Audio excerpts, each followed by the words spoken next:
चुनाव आयोग को हम लोगों ने आज ज्ञापन दिए हैं। पहले ज्ञापन में जो आज मुख्यमंत्री जी ने चुनाव आयोग को पत्र लिखा है,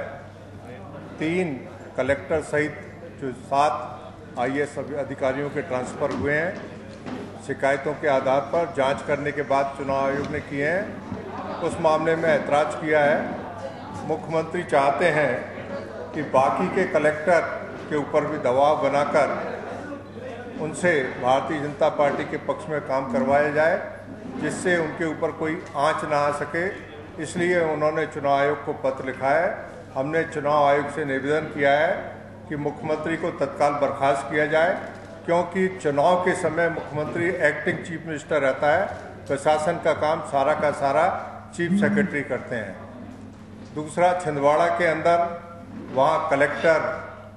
चौधरी, उन्होंने इतना आतंक मचा रखा है कि अधिकारियों को बुलाकर भारतीय जनता पार्टी के पक्ष में काम करवा रहे हैं और उनको धौंस दे रहे हैं कि यदि आपने भारतीय जनता पार्टी के लिए काम नहीं किया तो आपको लूप लाइन में डाल दिया जाएगा। कांग्रेस की जिन गाड़ियों को परमिशन मिली हुई है, उन गाड़ियों को भी रोककर उनको बंद करवाया जा रहा है और वहाँ हमारे कांग्रेस के कार्यकर्ताओं के खिलाफ में उनको प्रताड़ित किया जा रहा है। पुलिस के द्वारा झूठे केसेस बनाए जा रहे हैं, उनको अंदर बुक किया जा रहा है। ये छिंदवाड़ा के अंदर हो रहा है। वहाँ के कलेक्टर को भी हमने हटाने की मांग की है। तीसरा, सीहोर कलेक्टर कविंद क्यावत, जिनकी पत्नी जयश्री क्यावत झाबुआ की कलेक्टर थी, हाल ही में हटी हैं,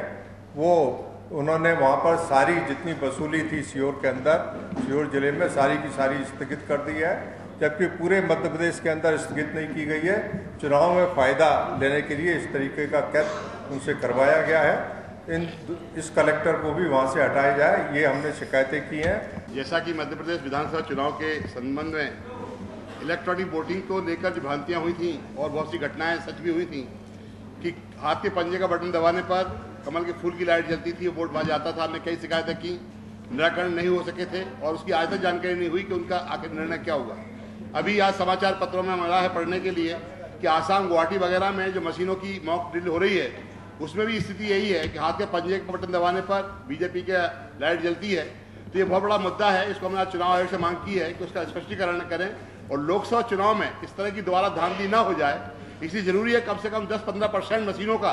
दोबारा जांच कराएं, सारे राजनीतिक दलों के प्रतिनिधियों को बुलाएं, उनके सामने मॉक ड्रिल करें, इसके बाद ही उपयोग करें, जिससे कि इलेक्ट्रॉनिक वोटिंग मशीन की जो संदिग्धता है वो खत्म हो सके और उस पर विश्वास बना रह सके। क्योंकि ऐसा हमें फिर संदेह है कि ऐसी गलतियां जो विधानसभा में हुई थी इलेक्ट्रॉनिक वोटिंग मशीन को लेकर, शायद लोकसभा में हो सकती है। तो हमने आज मांग की है कि जांच कराएं और एक समिति बुलाकर इसको बैठक कराएं। कि मध्य प्रदेश के माननीय मुख्यमंत्री जी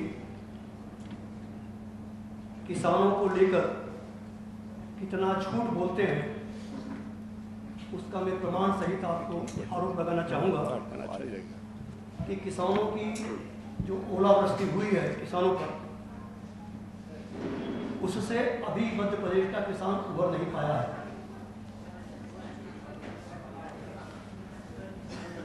और प्रधानमंत्री जी से मुलाकात से लेकर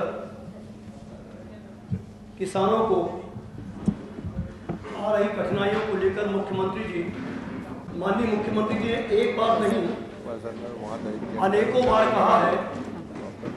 कि 12,000 करोड़ रुपयों की फसल बीमा योजना मध्य प्रदेश में लागू है। मैं फिर दोहरा दूं कि 12,000 करोड़ रुपयों की फसल बीमा मध्य प्रदेश सरकार ने लागू की है और प्रतिवर्ष 5 करोड़ रुपयों की प्रीमियम मध्य प्रदेश सरकार जमा करा रही है। माननीय मुख्यमंत्री जी किसान के बेटे हैं, हम उन्हें बहुत सम्मान देते हैं। मैं कांग्रेस पार्टी के इस मंच से माननीय मुख्यमंत्री जी से पूछना चाहूंगा कि यदि मध्य प्रदेश की सरकार ने 12,000 करोड़ रुपयों की फसल बीमा योजना लागू की है और 5 करोड़ रुपए प्रतिवर्ष बीमा कंपनी को जमा कराए हैं, तो मुख्यमंत्री जी कृपा पूर्वक कांग्रेस पार्टी की नहीं तो कम से कम किसानों की गुहार को सुनते हुए इस बात को स्पष्ट कीजिए कि 12,000 करोड़ रुपयों का फसल बीमा किस इंश्योरेंस कंपनी से कराया गया है कब कराया गया है और उसके 5 करोड़ रुपयों की प्रीमियम कब कब और किस बीमा कंपनी में जमा कराई गई है, नंबर 1। नंबर 2 कि यदि मध्य प्रदेश सरकार ने बीमा कंपनी से फसल बीमा करवाया है तो माननीय मुख्यमंत्री जी प्रधानमंत्री जी के हिंदुस्तान की सरजमी में न रहते हुए भी उनसे अपॉइंटमेंट मांगते हैं और कहते हैं कि प्रधानमंत्री जी ने मध्य प्रदेश की जनता का अपमान किया है, मुझे टाइम नहीं दिया है, प्रधानमंत्री जी माफी मांगे। तो मैं मुख्यमंत्री जी से प्रार्थना करना चाहता हूं कि प्रधानमंत्री जी तो दिल्ली में है, उस समय विदेश में थे, मगर वो बीमा कंपनी तो मध्य प्रदेश में है। यदि उससे पत्राचार किया हो मुआवजे के लिए तो उसकी कॉपी कम से कम हमें नहीं तो सम्मानित मीडिया को एक पत्रकार वार्ता बुलाकर जारी करें कि वह किस बीमा कंपनी से बीमा कराया था, बीमा कंपनी से मुआवजा प्राप्त करने के लिए मध्य प्रदेश सरकार ने क्या पत्र लिखा है, यह बात। और दूसरी बात, अभी हमारे नेता मानक अग्रवाल जी निर्वाचन आयोग से लौटे हैं, उन्होंने पार्टी के पक्ष को बखूबी से निर्वाचन आयोग के समक्ष रखा है। अब मैं दूसरे पक्ष को भी उसको आगे बढ़ाते हुए मध्य प्रदेश के मुख्यमंत्री पर संगीन आरोप लगाना चाहूंगा ऑन रिकॉर्ड कि पहली बात, नंबर 1 कि निर्वाचन आयोग ने जिन जिला कलेक्टरों का स्थानांतर किया है, कांग्रेस पार्टी उन स्थानांतर आदेश का स्वागत करते हुए निर्वाचन आयोग को धन्यवाद देना चाहेगी। नंबर 2, मुख्यमंत्री जी को शायद इन 10 वर्षों में 16,190 किसानों ने आत्महत्याएं की हैं, उनकी चिंता किए बगैर उनके आत्महत्याओं पर उन्होंने कोई रोष नहीं जताया, उन्होंने कोई आंसू नहीं दिखाए। 3 नौकरशाहों के ट्रांसफर को लेकर मुख्यमंत्री का जो आक्रोश और रोष उभर कर सामने आया है, वह इस बात को परिलक्षित करता है कि मध्य प्रदेश की सरकार शिवराज सिंह जी चौहान नहीं चंद नौकरशाह चला रहे हैं। और उससे भी आगे बढ़कर मैं कहना चाहूंगा कि मध्य प्रदेश की सरकार को चंद नौकरशाह और नौकरशाहों की पद स्थापना करने वाली मुख्यमंत्री जी के निवास पर मौजूद हमारी पूज्य भाभी, संघ परिवार और कुछ